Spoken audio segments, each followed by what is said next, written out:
అదే RTV app వార్తల్ని క్షణాల్లో చదివే అవకాశం ఉంటుంది. ఒక న్యూస్ పేపర్, ఒక టెలివిజన్ ఛానల్ మీ చేతుల్లో ఎప్పుడూ ఉంటాయి.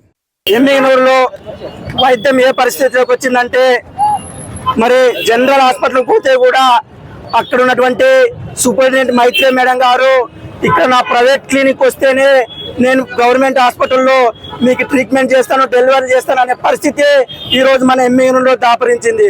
మరి దీనిపైన డిఎంఎన్హెచ్ఓ గారు కనీసం ఇటువైపు చూడకుండా అదే పద్ధతిలో ప్రైవేట్ హాస్పిటల్లో కూడా విచ్చలవిడిగా వసతులు లేకుండా మరి ప్రజల నుంచి వేల ఫీజులు అనుకుంటున్నా కూడా డిఎంఎన్హెచ్ఓ కనీసం ఇక్కడ తిరిగి రాకపోవడం చాలా సిగ్గుచేటు.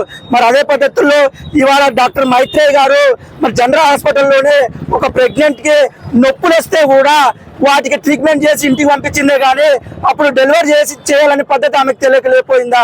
ఇవాళ ఆమె నిర్లక్ష్యం వల్లే మూగితి గ్రామానికి చెందినటువంటి ఒక బాలింత ఈరోజు తన బిడ్డని చంపుకునే పరిస్థితి ఈరోజు మన జనరల్ హాస్పిటల్లో ఉంది. చాలా మంది పేద ప్రజలు ఎంతో ఆశ పెట్టుకొని మరి పురిటి నొప్పిని భరిస్తూ జనరల్ హాస్పిటల్కి వస్తే ఈ విధంగా వాళ్ళ బాధని, వాళ్ళ పేదరికాన్ని ఆసరగా చేసుకొని ఇవాళ డాక్టర్ మైత్రేయ్ గారు మరి వేల అక్కడ కూడా గవర్నమెంట్ హాస్పిటల్లో ఫీజులు వసూలు చేస్తూ మరి ఫీజులు ఇస్తేనే మరి అక్కడ నేను డెలివరీ చేస్తాననే పద్ధతుల్లో నిర్వహిస్తూ ఒక బిడ్డ ప్రాణం తీయడం ఇది సరైన పద్ధతి కాదని కూడా ఈరోజు దీన్ని పూర్తి స్థాయిలో ఖండిస్తూ వెంటనే జనరల్ హాస్పిటల్ సూపరింటెండెంట్ మైత్రేయ్ గారిని డిస్మిస్ చేయాలి, ఆమె ఉద్యోగం అతని విధుల నుంచి తొలగించాలి.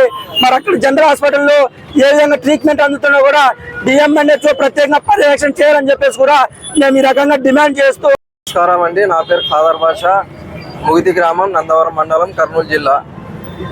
నా ఒక భార్య 8 నెలలు కింద ప్రెగ్నెంట్ ఉన్నది.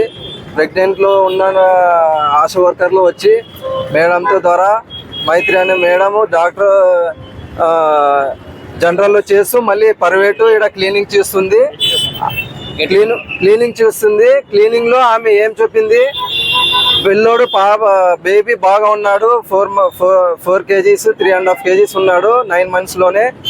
డేట్ లేట్ అవ్వడం వల్ల ఆమె నా కొడుకు చర్యలు తీసుకోవాలి ఆమె మీద.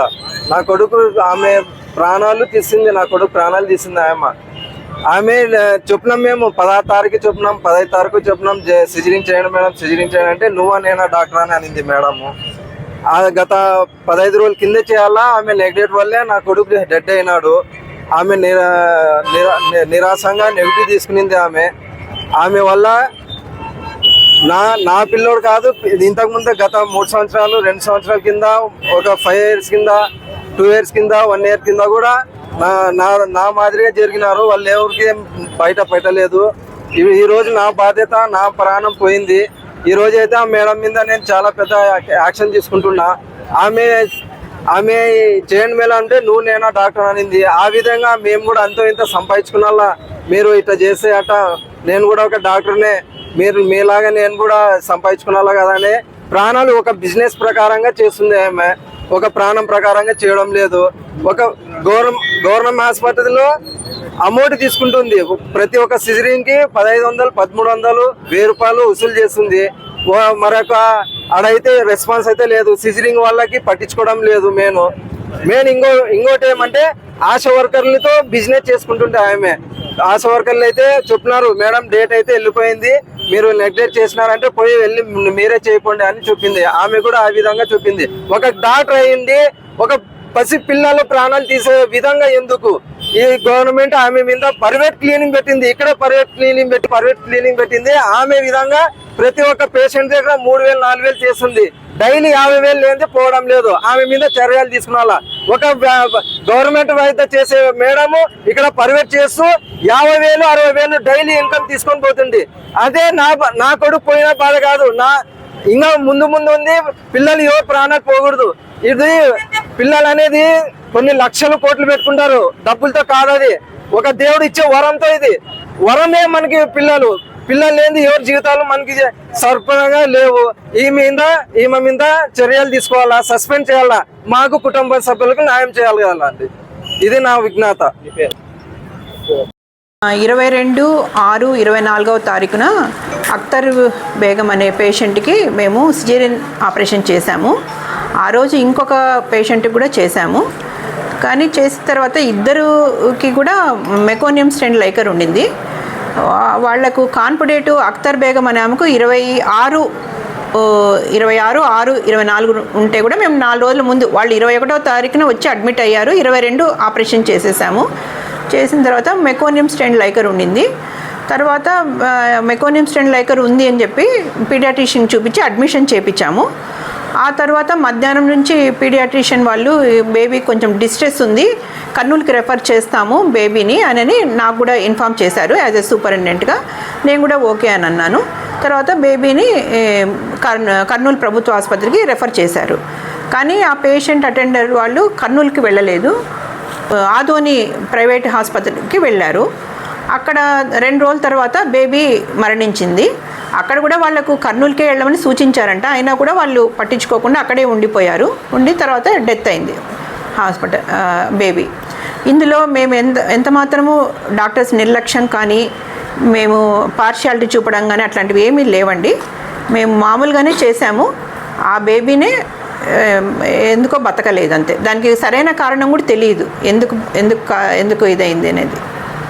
అదే అండి జరిగిండేది. ఆ తర్వాత పీడియాట్రిషియన్ అఖ్తర్ బేగం అనే ఆవిడకి ఆపరేషన్ చేసి 9 నెలల తర్వాత ఆపరేషన్ చేసి సీజర్ చేసి బేబీని తీసి చేస్తే ఆ బేబీ ప్రాబ్లం వచ్చి చనిపోయింది. దాని మీద patient baby father mother complaint పెట్టారు. డాక్టర్ గారి నిర్లక్ష్యం మూలాన మా బేబీ చనిపోయింది అని దానిని ఎంక్వైరీ చేయడానికి వచ్చాను. అందరి దగ్గర స్టేట్మెంట్స్ తీసుకున్నాను. ఇదంతా చూసిన తర్వాత చెప్పగలను. ఇప్పుడే మనం ఇంకా విచారణ కంప్లీట్ కాలేదు. ఇప్పుడు ఆవిడ కూడా మాకు స్టేట్మెంట్ రాసిస్తారు. అంతా మొత్తం అయిన తర్వాత నేను మా ఆఫీసర్స్కి పంపిస్తాను. వాళ్ళు ఏం చేయాలి అన్నది చెప్తే దాన్ని బట్టి యాక్షన్ తీసుకుంటాను. ఏదైనా నేను ప్రయర్గా తీసుకోవడానికి అవకాశం ఉంది. కూడా నేను విడిగా ఎంక్వైరీ చేస్తాను. అందులో ఏదైనా నిజాలు ఉంటే దాని మీద కూడా యాక్షన్ తీసుకుంటాం. అది అదే మేడం గారితో కొంచెం ఇబ్బందిగా ఉంది, కొంచెం టైం పాటించడం లేదు అని అన్నారు. నా వంతు నేను చెప్పేసి పెడతాను. ఇప్పటి నుంచి ఎఫ్ఆర్ఎస్ అంతా నేను ప్రతిసారి చెప్తున్నాము, కానీ వాళ్ళు కొంచెం నిర్లక్ష్యంగా ఉంటున్నారు. దానికి నేను యాక్షన్ తీసుకుంటాను. వచ్చిన తర్వాత ఫస్ట్ టైం ఇదే వచ్చిందండి, యాక్షన్ తీసుకుంటాను. నేను రీసెంట్గా వచ్చాను. నేను వచ్చిన తర్వాత ఇదే ఫస్ట్ టైం. ఇప్పుడు వెళ్ళి వార్డులో ఎంక్వైరీ చేశాను. ఎవరికి ఏమీ డబ్బులు ఇవ్వలేదు. ప్రతి ఒక్కళ్ళు ఎవరన్నా అడిగాను, ఉండాల్సిందే. ఇప్పుడే తెలిసింది. నేను దాని మీద యాక్షన్ కరెక్ట్ గా ఉంటుంది. ఇప్పుడు మధ్యాహ్నం పూట వీళ్ళు ఇక్కడ ఎవరు ఉండట్లేదు. మేమేంటంటే వాళ్ళు చూసేది, నేను సర్ప్రైజ్ విజిట్లు వేస్తున్నాను. అప్పుడు చూసి వాళ్ళకి 9 o'clock వస్తాను. ఎందుకంటే ఆ టైం అందులో ఏమో కరెక్ట్ గా ఉంటుంది. ఇంకా దాని మూలన ఇంకా అంతా కరెక్ట్ గానే జరుగుతుంది. స్టేట్మెంట్ ఇవ్వలేదండి. ఆవిడైతే నేను టైంకి చేశాను అని అంటున్నారు.